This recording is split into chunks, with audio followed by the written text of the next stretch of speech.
of tallying and verification, what is that? And what is tallying? What is verification? In fact, one would even ask first, primarily, what is counting? And then what is tallying? What is verification?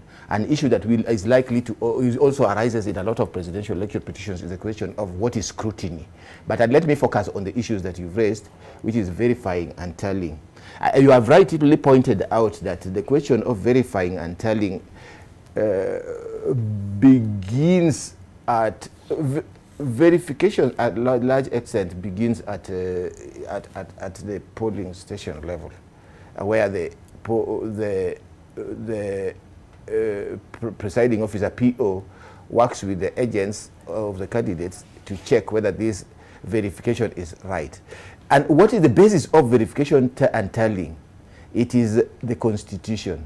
It is Articles 81, etc., etc., which require that whatever system of elections we have, it must be simple, it must be accurate, it must be verifiable, transparent, and accountable. And therefore, these then you go to the Elections Act, and you go to the IEBC Act, and then you go to the regulations.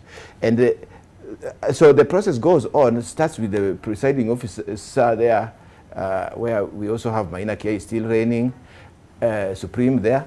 Then you go to for presidential elections are supposed to be conducted in constituencies. So you have the polling station is important, yes. So presiding officer and agents are important. Then you go to the constituency, whereby you have a returning officer who, working, as you pointed out, works with the agents and other officers of the yes. commission. So it's commission. You can see commission is being yes. repeated. Then you come to here. There's a time that they used to put a lot of emphasis on the county for presidential elections. But it was argued that county is not strictly, it's not an electoral unit for presidential elections, yeah. Constitutional electoral unit. It's largely administrative, political yes. In presidential election. So that was an issue. So, yeah. So once you come, therefore, from constituencies, the 47 plus diaspora as a constituency, then you come to the national tallying center, which then, and that's where Article 138 says that the commission shall tally and verify. It doesn't say the chair or the national returning officer shall verify and tell. It is the commission, and the commission is read at this national level or generally to be commissioners and the relevant officers. And then, in this case, what happened was that even Mr. Chebukati developed with the commissioners a protocol which we were using in the verification. In fact, I was a verification clerk there. I was one of the verification clerks and tallying clerks. And their protocol, he signed them. And it acknowledged the role of agents, the role of the commissioners, the role of the chair of the commission, etc., etc. So things would go back and forth, and I don't know whether we'll discuss the details of that later. But the point is that there is verification and tallying is a qualitative and quantitative process. It's an issue of, do the numbers add up? Are the numbers accurate? And that Maina K recognizes that there may be arithmetic and clerical errors. Yes. Mistakes, and especially we noticed quite a number, some are substantial and serious, some are like they don't affect or materially affect the outcome.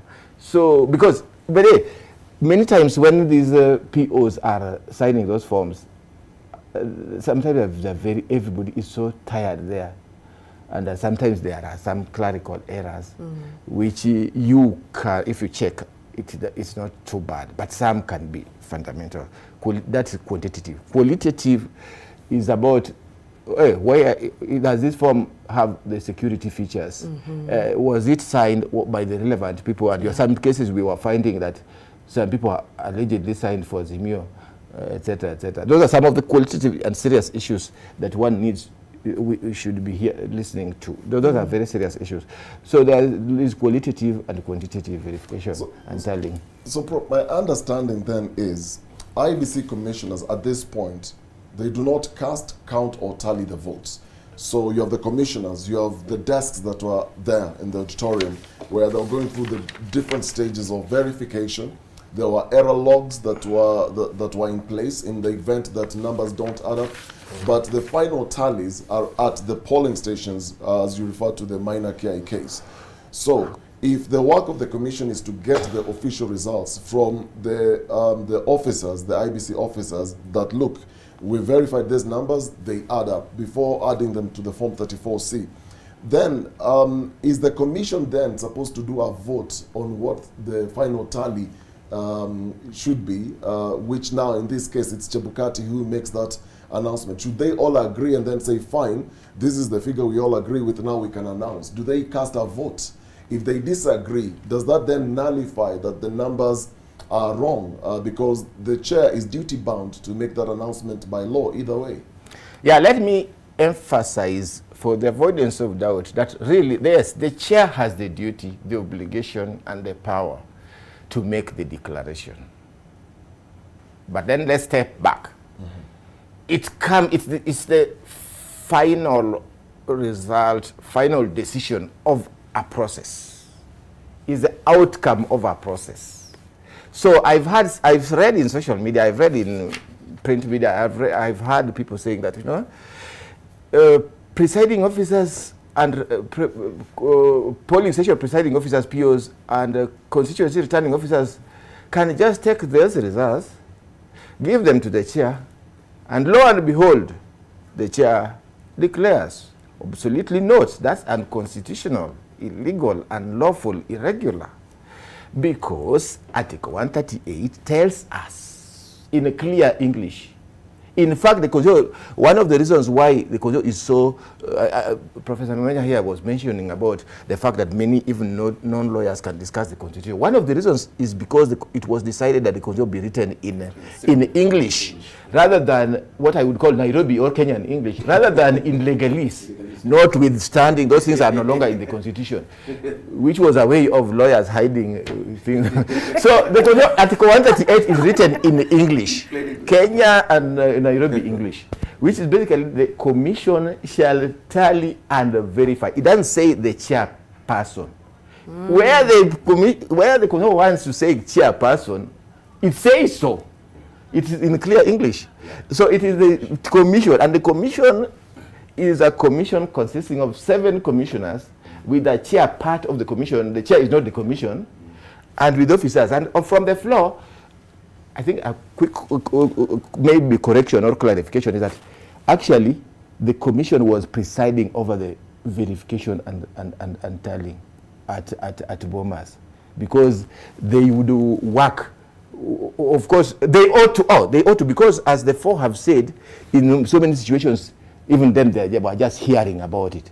But according to the Constitution, they ought to be presiding over the verification, so that the staff, because there are 7 commissioners, they can't do all these tasks alone. They then delegate, it's delegated power to the staff to work with the agents and tallying clerks like, and verification clerks like some of us. So it was the commission that was supposed to be, and we were given the impression by Chairman Chebukati that the commission was actually involved. But the 4, are indicating that otherwise. Lastly, on this point, that then you are saying that can they vote? This is a major issue which has been arising, because I've read, and even yesterday I read, and in the social media elsewhere, and had people saying that Kenyans have voted. And they've decided who their president-elect would be or president would be. Is it the duty of 7 commissioners? Do they have the power to decide then? Yes, they have the power to do tallying and verification. That is this exactly, are these the numbers that the Kenyans decided? So it's a technical process that they have to. They are not saying that, and the regulations are clear, the schedule to the IEBC Act, that the commission must have a quorum, that number 1. Number 2, the commission ought to decide on can decide unanimously or by consent, by consensus. But in the event there is not unanimity, just like in any situation in most boards and commissions, then the majority, and surely 4/7 are, because they can just say this, those numbers don't add up. That is